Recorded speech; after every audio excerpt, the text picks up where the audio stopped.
Ce programme vous est proposé par Sansa Studio en partenariat avec Skywood, la solution innovante et durable.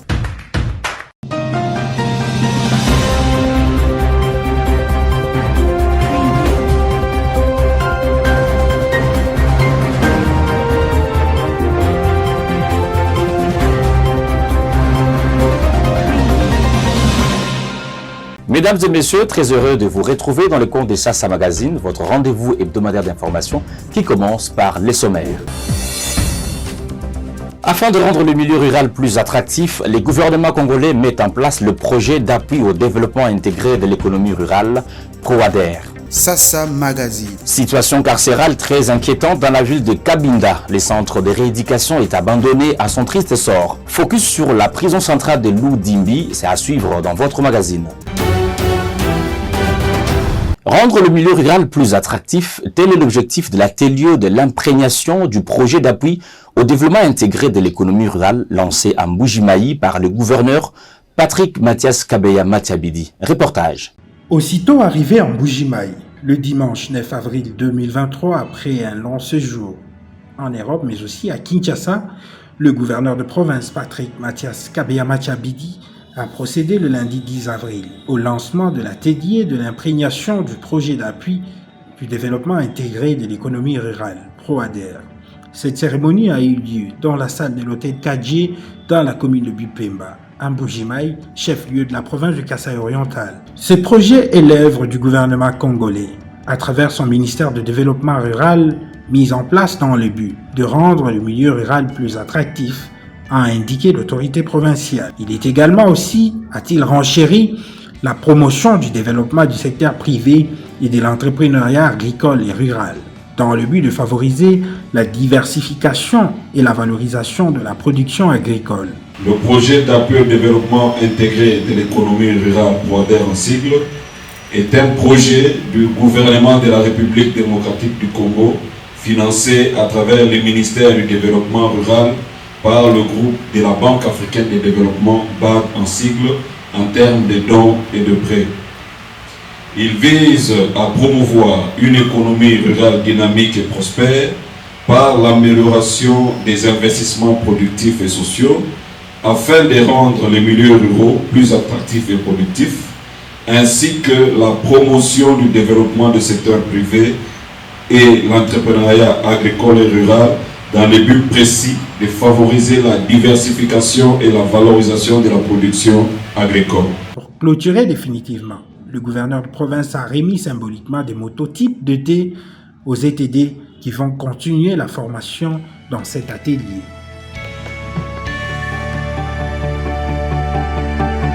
Financé par Guise, les travaux de construction du bâtiment administratif de la régie provinciale du service public d'Elo de Lomami vont bon train, nonobstant la pénurie des ciments observés ces derniers temps sur le marché de la ville de Cabinda. Les détails dans ces reportages de la cellule des communications du gouvernorat de Lomami. La régie provinciale du service public d'Elo de Lomami, Reprocelo en sigle, est un nouveau service créé conformément à la nouvelle loi sur l'eau et qui jouera le rôle de maître d'ouvrage délégué dans la gouvernance du sous-secteur de l'eau sous la tutelle du ministère provincial de l'énergie. Alors, en cours d'opérationnalisation et dont les animateurs suivent différentes formations à Kinshasa, ce service bénéficiera d'un beau bâtiment composé de 6 bureaux seulement, excepté la salle de réunion, un dépôt, une salle de réception et des installations hygiéniques internes. Les travaux de construction de ces bijoux, situés juste à l'entrée de la ville de Cabinda, se poursuivent sans désemparer, en dépit de la pénurie de ciment sur la ville, ainsi que le récent cas de vol enregistré dans l'entrepôt. C'est réparti en fonction de cela, parce qu'il y a la pièce pour les coordonnateurs, voilà, suivi des restes de pièces. Là, on pourra peut-être étudier avec les temps quand seront déjà installés. Oui. C'est au moment de l'installation qu'on va peut-être définir ou assigner à chacun son bureau. Le week-end dernier, le numéro 1 de la province de Lomami s'est rendu sur le chantier pour s'imprégner de l'état d'évolution. Après les explications de l'ingénieur qui supervise ces travaux, le gouverneur Nata Ilunganumbi s'est dit satisfait de la qualité du travail, nonobstant la lenteur due à la pénurie de ciment sur le marché de la ville de Cabinda. Après cette visite guidée, l'autorité provinciale et sa suite, dont le ministre provincial des ITEPER, Louis Kishikembe, ont visité les travaux d'ouverture et d'entretien de certaines avenues de la ville de Cabinda, exécutés par les jeunes volontaires avec l'appui financier de l'exécutif provincial. Focus sur la prison centrale de Loudimbi dans la ville de Cabinda, avec une capacité d'accueil de plus ou moins 2000 détenus. Ce centre de rééducation est abandonné à son triste sort. À ce jour, les détenus sont gardés dans des locaux réhabilités par la MONUSCO. Faisons le point avec Sylvain Fizemokadi. Nous sommes à la prison centrale de Loudimbi, plus précisément à Cabinda-ville, chef-lieu de la province de Lomami. Créée en 1945 pendant l'époque coloniale, cette maison carcérale avait une capacité d'au moins 2000 détenus. Avec des bâtiments en matériaux durables, de la fondation à la toiture, cette prison était l'unique et qui faisait la fierté de l'espace Grand Kassai. De nos jours, elle est abandonnée à son triste sort par les décideurs. Juste question de remettre la toiture et les portes emportées par le militaire zimbabwéen lors de la guerre des années 1998 à 2001. Témoignage d'un originaire de Cabinda. C'est pendant la guerre de Musée Laurent Désiré Kabila et les RCD que nos amis qu'il avait invités de Zimbabwe pour venir quand même l'assister avaient emporté la toiture. Donc la toiture là c'était en aluminium. Jusqu'à aujourd'hui ça n'a pas de toiture. Ce sont des bâtiments qu'on avait construits en moellon. La capacité normale c'est jusqu'à 2000 détenus. Donc ça demande juste la réhabilitation de la toiture. C'est fini. Ça sera une grande prison pour la République démocratique du Congo. Des cellules et une cave où on pouvait garder des criminels de granchement, un dépôt et une salle de menuiserie pour la réinsertion sociale des détenus. Aujourd'hui, tout ceci n'existe plus. N'eût été l'intervention de la MONUSCO qui a consisté à la réhabilitation des néfisques de bâtiments où sont gardés les détenus, ces centres pénitentiaires n'existeraient plus.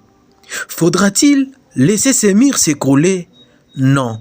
Ne cesse de dire les acteurs de la société civile qui interpellent le pouvoir central à travers le ministère de la Justice pour réhabiliter cette prison qui a accueilli Yakahumbu, le grand chef de Bassongue.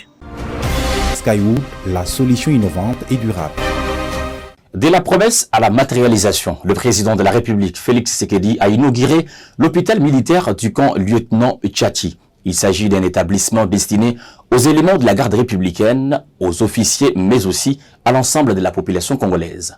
Prenons les points avec Ange Aloki. La cérémonie d'inauguration de l'hôpital du camp lieutenant-colonel Tchachi vient de concrétiser la promesse du président Félix-Antoine Tshisekedi. Cet hôpital est destiné aux éléments de la garde républicaine, aux officiers, mais aussi à l'ensemble de la population congolaise, souhaitant s'y faire soigner. Disposant d'une centaine de lits, un bloc opératoire, un laboratoire d'analyse, une morgue d'une capacité de 80 places, ainsi qu'un pavillon VIP. Cet établissement comprend plusieurs services, notamment l'hémodialyse, l'imagerie médicale, la chirurgie, la kinésithérapie, la cardiologie, l'ophtalmologie, la gynécologie. De nombreuses personnalités issues du gouvernement, du Parlement, de l'armée, de la police nationale, ainsi que d'autres services ont assisté à cette cérémonie d'inauguration. Pour rappel, la garde républicaine est un corps de l'armée chargé de la sécurité du chef de l'État et de sa famille. Parlons 9e jeu de la francophonie à Kinshasa avec la visite le week-end dernier des différents chantiers des infrastructures par le numéro 1 congolais Félix-Antoine Tshisekedi Tshilombo. Suivez. Sur la route pour le 9e jeu de la francophonie de Kinshasa qui débute en juillet prochain, les écueils tombent petit à petit. Et le constat était fait ce samedi 8 avril 2023 par le chef de l'État, Félix-Antoine Tshisekedi Tshilombo, en visite d'inspection sur les sites devant abriter ces jeux de promotion des talents de la jeunesse de pays francophones. En présence du Premier ministre, de ministres sectoriels, du gouverneur de la ville et de plusieurs autres officiels, le président de la République a visité le gymnase jumelé en phase de finalisation sur ces sites de l'esplanade du stade de Martyrs. C'est ici que seront pratiquées de nombreuses disciplines sportives. Cette importante construction a eu une capacité d'accueil de 5000 places assises. Et d'après les ingénieurs de l'agence congolaise de grands travaux trouvés sur place, les niveaux d'exécution des travaux est estimé à 80%. Dans le même enclos, le président de la République a inspecté juste à côté le travaux de modernisation de l'ancien stadium de basketball qui avait une capacité de 600 places. Cet ouvrage vient d'être modernisé avec l'ajout de plusieurs compartiments qui vont amener sa capacité à près de 1000 places. D'un site à un autre, le président de la République a été par la suite voir les travaux d'aménagement du stade Tata Raphaël. Ici, beaucoup reste à faire.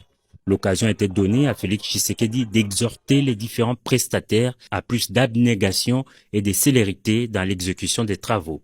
Ce n'est qu'à la tombée de la nuit que le chef de l'État est arrivé à la colline Inspirée où quelques homes destinés à l'hébergement des athlètes ont été aménagés. Ici, les niveaux d'exécution des travaux avoisinent 85%. Au total, 1950 chambres sont déjà disponibles, prêtes à accueillir les premiers occupants sur un total de 4000 athlètes attendus dans cet espace universitaire. Et c'est dans une ambiance conviviale sur fond d'une communion parfaite avec la communauté estudiantine que le président de la République a quitté les lieux sous les vivas d'un public visiblement enthousiasmé. Skywood, la solution innovante et durable. Atterrissons avec les sports. Après l'échec d'Emiyayo, le tout-puissant Mazembe fait à nouveau revenir un de ses anciens. Les clubs louchois a officialisé le week-end dernier le retour de Lamine Diaye pour reprendre le rêne de son équipe première. Suivez sa première réaction. Je me sens chez moi, tout simplement. Je suis content d'être là parce que je retrouve des amis, je retrouve beaucoup de personnes que j'aime bien. Et donc forcément, je me réjouis d'être là. Bon, c'est certain que on a envie de retrouver, en tout cas, beaucoup de victoires. Et je pense que le plus important, c'est de faire d'abord l'état des lieux, puis se remettre au travail, tout simplement. Parce que quand on sait que le travail paye, on peut espérer des jours meilleurs. Ce qui arrive, ça arrive même aux grands clubs. On a vu Barcelone l'année dernière ou 2 ans en arrière. Donc, pourtant, ils refont surface tant bien que mal. Donc, ceci dit, Mazembe traverse une période difficile, des turbulences. Parce qu'on est là tous ensemble pour se donner la main et essayer de rebondir le plus rapidement possible. Merci d'avoir été des millions à nous suivre. Restez fidèles à C-Direct et tous nos médias partenaires. L'info continue sur notre site internet www.sasastudio.net.